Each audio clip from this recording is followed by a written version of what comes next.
월세가 싼 방에는 이유가 있다고들 한다. 나는 그 말을 믿지 않았다. 적어도 그 방으로 이사하던 날까지는 그랬다. 월세가 쌌다. 그게 가장 큰 이유였다. 회사까지 지하철로 2정거장, 역에서는 걸어서 10분. 오래된 원룸 건물 3층. 복도에는 눅눅한 먼지 냄새와 남의 집 저녁 냄새가 늘 섞여 있었다. 그래도 방 안은 생각보다 깨끗했다. 벽지는 새로 바른 것 같았고 바닥도 닦여 있었다. 부동산 직원은 외벽 쪽 벽을 두드리며 말했다. 여기가 외벽이라 겨울엔 좀 추울 수 있어요. 그래도 혼자 살기엔 괜찮을 거예요. 나는 고개를 끄덕였다. 그때 내게 필요한 건 오래 머물 곳이 아니라 당분간 버틸 곳이었다. 이사 첫날 밤, 새 벽지 냄새 사이로 희미한 물 냄새 같은 것이 났지만 나는 너무 피곤해서 그냥 잠들었다. 이사한 지 한 달쯤 지났을 때였다. 퇴근하고 들어와 가방을 내려놓다가 외벽 쪽 벽 아래가 조금 어두워진 걸 봤다. 방을 밝히고 가까이 가보니 벽지가 젖어 있었다. 바닥에서 한 뼘쯤이 손바닥 2개를 겹쳐 놓은 정도의 크기였다. 손가락으로 만져보니 차갑고 축축했다. 비가 온 날도 아니었다. 창문을 열어둔 것도 아니었다. 나는 수건으로 벽을 닦고 드라이기로 한참 말렸다. 다음 날 아침 같은 자리가 다시 젖어 있었다. 벽 한쪽이 젖어 있는데 누수일까요? 집주인에게 문자를 보냈다. 답장은 짧았다. 원래 결로가 있으니 환기를 자주 하라는 말뿐이었다. 오래된 건물이고 월세도 싸니까 그렇게 생각하면 납득 못할 일도 아니었다. 문제는 그 벽이 계속 젖는다는 거였다. 창문을 열어도 난방을 틀어도 수건으로 닦아도 그 자리만 다시 축축해졌다. 나는 결국 작은 제습기를 샀다. 처음 켠 날 제습기는 생각보다 조용히 돌아갔다. 그런데 아침에 일어나 물통을 보고 멈췄다. 가득 차 있었다. 혼자 사는 작은 원룸에서 하룻밤 사이에 찰 양이라고 하기엔 많았다. 물은 투명했지만 오래 젖은 머리카락 같은 냄새가 났다. 그날 이후 제습기는 매일 밤 가득 찼다. 이상하게도 벽은 여전히 마르지 않았다. 처음 소리를 들은 건 새벽 2시쯤이었다.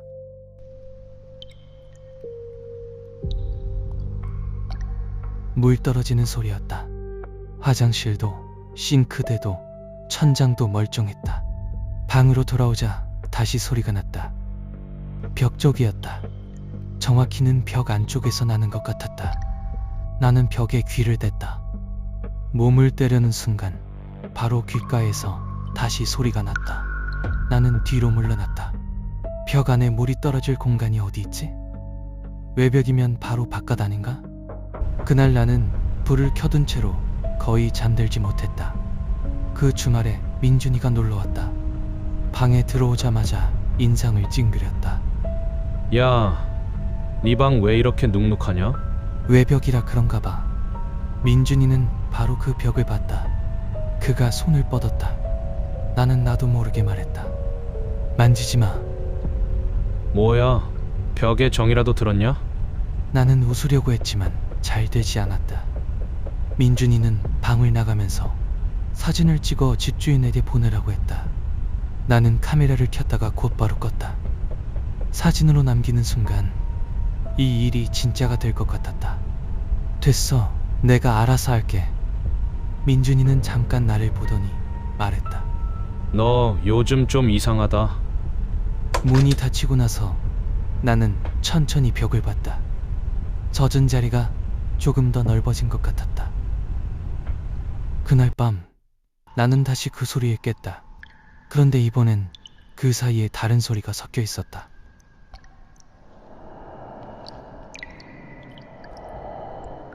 처음엔 바람 소리인 줄 알았다. 그렇게 생각하려고 했다. 하지만 소리는 규칙적으로 반복됐다. 숨소리 같았다. 나는 내 숨을 멈췄다. 혹시 내가 낸 소리일까봐. 그런데 소리는 계속됐다. 벽 안쪽에서 누군가 아주 천천히 숨을 내쉬는 것 같았다. 나는 핸드폰을 켜고 녹음을 시작했다. 물소리와 숨소리는 분명히 들렸다. 다음날 녹음 파일에는 냉장고 소리와 희미한 잡음뿐이었다. 나는 파일을 지웠다.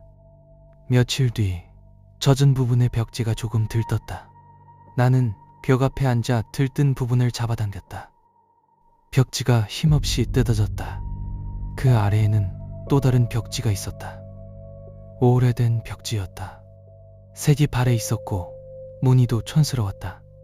그런데 그 오래된 벽지도 같은 자리가 젖어 있었다. 조금 더 뜯었다. 누렇게 변한 흰색 벽지, 그 아래에는 꽃무늬 벽지, 그리고 또 그 아래에는 회색에 가까운 낡은 종이. 전부 같은 위치가 젖어 있었다. 이 방은 몇 번이고 새 벽지로 덮였지만 그 습기만큼은 한 번도 가려진 적이 없는 것 같았다. 그날 밤 집주인에게 다시 문자를 보냈다. 한참 시간이 지나 오래된 건물이라는 답변과 함께 그 뒤로는 다른 내 질문에는 답장이 오지 않았다. 그때 벽 쪽에서 물 한 방울이 떨어지는 소리가 났다. 새벽 3시쯤이었다. 벽에서는 물소리와 숨소리가 번갈아 들렸다. 나는 천천히 손을 뻗었다. 벽에 손바닥을 댔다. 차갑고 축축했다. 손바닥 전체가 금방 젖었다. 손을 떼야 한다고 생각했다. 그때였다.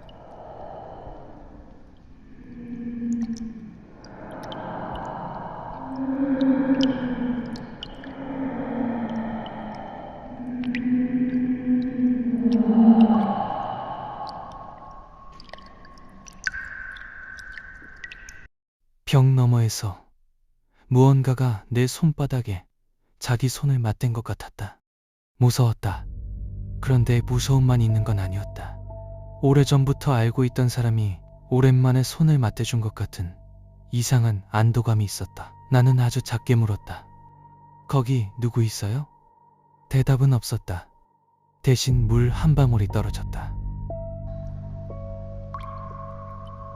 그날 이후 이상하게 마음이 가라앉았다. 물소리도 숨소리도 여전히 났다. 벽은 계속 젖어 있었고 제습기 물통은 매일 아침 가득 찼다. 그런데 나는 전보다 덜 무서웠다. 오히려 소리가 안 나는 날이 더 불편했다. 민준에게서 전화가 왔지만 받지 않았다. 그 무렵부터 같은 꿈을 꾸기 시작했다. 꿈속에서도 나는 내 방에 있었다. 그런데 모든 위치가 반대였다. 한참 뒤에야 깨달았다. 방이 뒤집힌 게 아니었다. 내가 벽 반대편에 서 있는 거였다.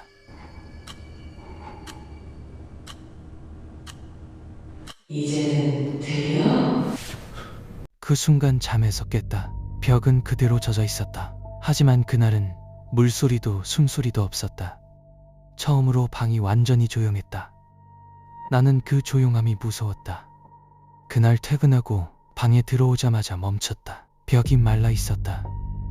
나는 안도해야 한다고 생각했다. 그런데 방이 너무 조용했다.